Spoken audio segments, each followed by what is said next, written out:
Hello and welcome everyone to PW Only IS English channel. Today in this video we are going to discuss the crisis emanating between the US and the Houthi rebels of Yemen. What are the demands of the Houthi rebels? Why did they recently attack the US aircraft carrier Harry Truman last week? What is the matter? What are their demands for the Hamas group of Gaza Strip? And how are Houthi rebels connected to the Hamas group? Let's understand through the map first of all. Now, see here, this area of Yemen, a strategically important country, Yemen, has lost predominant part of its area in this region to the Houthi rebels who now control this Houthi rebels group now controls the access to the Bab al Mandeb Strait, a narrow passage that leads us to Red Sea, and this Red Sea leads us to the Suez Canal, which belongs to Egypt. And this is the route for relief and humanitarian assistance to Gaza Strip, the people of Gaza Strip, which is now being blockaded by Israel. Houthi rebels are now sympathizing with the cause of the struggle of Hamas group of Gaza, Palestine. They want that the humanitarian assistance and aid, as was promised as a part of the ceasefire agreement between Israel and Palestine, should be allowed to be resumed by Israel. The food items, the biscuits, the people who are looking for the medical aid, all that cargo has been now stopped, blockaded by Israel. That is why they are now damaging the cargo assets, the naval assets of the American army, first of all, the naval assets, and then whatever cargo of Israel, of other countries, European countries, which can be damaged by the Houthi rebels, they are damaging all of that. So as to put pressure on the world, to put pressure on the United States that they will not allow the resumption of trade through this strategically important Bab al Mandeb Strait, which is the trade route for around 37% of world's trade, leading further onwards to the European Union countries, to the United States of America. And it is important for India as well. Now, why are they sympathizing with? Why are the Houthi rebels located zones apart from the Hamas group? Why are they sympathizing with the Hamas group? After all, they both are rebellion groups. They are demanding their respective states. Houthi rebels, they demand an area out of the Yemen and want to convert it into a Shia, a Shiite Muslim country. That brings us to another angle, another interesting part of this dispute. This area is divided into Sunni Muslim countries and Shia Muslim countries. Sunni Muslim countries led by Saudi Arabia, primarily the Gulf Cooperation Council countries, they want the world to have predominantly Sunni Muslims. Whereas Iran and the leading countries, other member countries, other supporting countries, they want the world to be led by Shiite Muslim, Shia Muslim sect countries, led by Iran. So that is the sectarian dispute angle to it.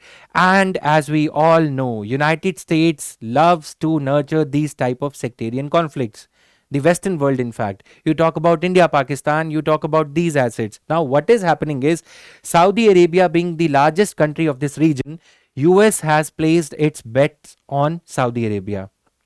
And strategically, US has been nurturing Israel also, so that whenever the Arab world, which was of huge importance to the America until 2011-12, until the discovery of shale gas in America, this region was quite important. That is why US made Saudi Arabia as its ally and promised things like nuclear weapons, promised the strategic partnership to Saudi Arabia, to the disadvantage of Iran. So US chose the Sunni Muslim country to act against, to befriend the Sunni Muslim world in its favor and nurture the oil assets, the crude oil, extract crude oil out of this region to support American economy. So when you want to befriend someone, you need to have a common enemy. And the common enemy was made out of Iran. Iran started Iran started enriching nuclear uranium to nuclear weapons grade. Now, sanctions were imposed on Iran. That is a secondary story. Now, that brings us to another angle. Iran, to safeguard its interest in the region, started supporting all the Shiite Muslim countries. You talk about Syria, you talk about Iraq, you talk about Gaza Strip, the Palestinian cause. So, Iran started sympathizing with all the regional elements which wanted to act against their Sunni governments. Syria, Shiite Muslim leader leading the Syrian country, was supported by Iran. since 2011 civil war. Now talk about Houthi rebels. They want a Shia Muslim country to be declared out of Yemen. That is why the common string that connects the all the countries, all the rebellion groups that you see here, Iraq, Kataib Hezbollah group is quite dominant, supported by Iran. Then talk about Lebanon or Lebanon, Hezbollah group. Again, Lebanon wants to convert, Hezbollah group wants to convert Lebanon into a Shia Muslim country. And that is why supported by Iran. Talk about Palestinian cause. Now here the cause is to support the cause of the entire Arab world. As I said earlier, the dispute here is between Saudi Arabia and Iran as to who wins the major part of the Arab world.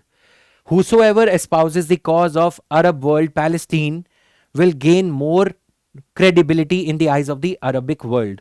That is why Iran supports the Palestinian cause, like Saudi Arabia also, even though Saudi Arabia has been giving a lip service, because Saudi Arabia is aligned with the friendly country United States, which is friendly to both Israel and Saudi Arabia. So Saudi Arabia has been giving a lip service, a mere formality to the Palestinian cause, as we have been observing before 2023, when the latest spell of war between Israel and Palestine began. Before that, Saudi Arabia was supporting things like India, Middle East, Europe Economic Corridor, passing through the heartland of Palestine, through the Israel region and leading onwards to the Europe. That is why now Iran has upped the ante against Israel this time around, because Hamas group, which is supported by Israel, another strategic ally of Iran, is now under a lot of pressure. And whenever one of these black elements, the so-called axis of resistance elements, are under stress, each of them support the other. This time around, when Hamas group is under lot of stress, it has been deprived of all the aid and humanitarian assistance. Houthi rebels are coming to the rescue of this Hamas group. Egypt is also coming to the rescue of Hamas group. Egypt, until 2011, had Muslim Brotherhood ruling Egyptian country.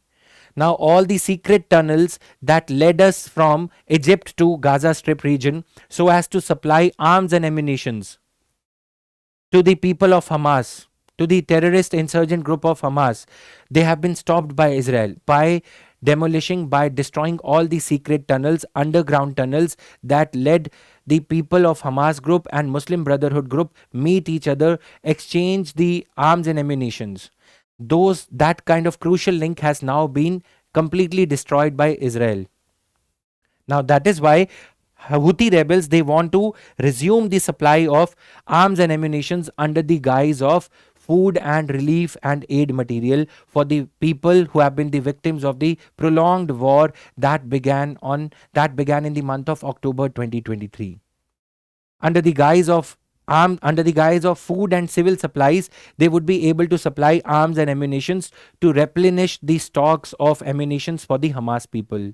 That is why US is now putting the pressure on the Houthi rebels to back out from supporting the Hamas group, because US thinks that now this Hamas and Israel and Palestine dispute is facing a decisive phase. If the Hamas group would be deprived of any support whatsoever from Houthi rebels, from Iran or from anybody, then they would not be able to rise again against Israel, the strategic ally of the United States of America. This is the entire dispute that is going on. Momentary heated arguments or the escalated disputes we see in between the leaders, but the root cause is the plantation of the Shia Muslim and Sunni Muslim hatred by the United States of America, because of which Iran has been victimized many of the times and Saudi Arabia has been given an upper hand. This region is important for India insofar as the access to the busiest route, Suez Canal, is concerned. Even though India, including other countries, has been trying to find an alternate route to this region, the Suez Canal, which is already choked because of heavy traffic. Suez Canal is a very narrow passage route. That is why India has been a party to the proposal of India, Middle East, Europe Economic Corridor, so as to increase the trade and its quantum towards the European Union, Europe in its generality as a region. So that is why we have been on the lookout for other alternative routes for trading. You talk about this route that leads us to international north-south transit corridor that runs from Iran. But because of the sanctions imposed on Iran, this route hasn't been able to progress much. Now, let me tell you that there is Russia angle to it also. Recently on January 17, 2025, yes, the preceding month. Okay, so what happened? Russian President Vladimir Putin met the Iranian president. So we cannot deny the Russian link to it, because Russia has for long supported any element that has been at the receiving end of the US tyranny. Since US opposes Iran, so Russia, going to the old memories of the nostalgia of the erstwhile USSR, supports that group or group of countries. Now, this time, Iran is being victimized here. So, Russia supports Iran, Syria, Palestinian cause, as is visible through the Russian votes in the United Nations Security Council also. Russia and China, it takes two to tango to veto any proposal of the US and the European Union countries combined. So, whenever some proposal used to come against Syria, a Sunni Muslim country, predominantly Sunni Muslim country led by the democratically elected leader Bashar al-Assad, but who was a Shia Muslim. That is why Saudi Arabia wanted to uproot his regime and US supported Saudi Arabia. So whenever such kind of US ante is observed against any of the countries, Russia comes to the rescue of such countries. Since Russia was busy for last 2 years with the Russia-Ukraine war, Russia had to lose an important ally. And that ally was Bashar al-Assad regime of Syria. Now, having already faced a loss in this strategically important chessboard of the world called West Asia, Russia doesn't want to incur any more losses, especially when it has one of its hands full. That means it is gaining an upper hand in terms of negotiations with the Donald Trump, with the new US administration, insofar as bringing an end to the Ukrainian war is concerned. That is why Russia's attention is now on this West Asian region as well, especially when already Syria is out of its hands. So this was all in this small session. I thought to cover all the points, all the nodes, so that you guys can gain a holistic view of why the disputes, if they happen in West Asia, what are the root causes of these disputes, and what is at stake for India, what is at stake for the US and for the Russia. This was all. We'll keep bringing such videos in the future also. Stay posted. Thank you guys.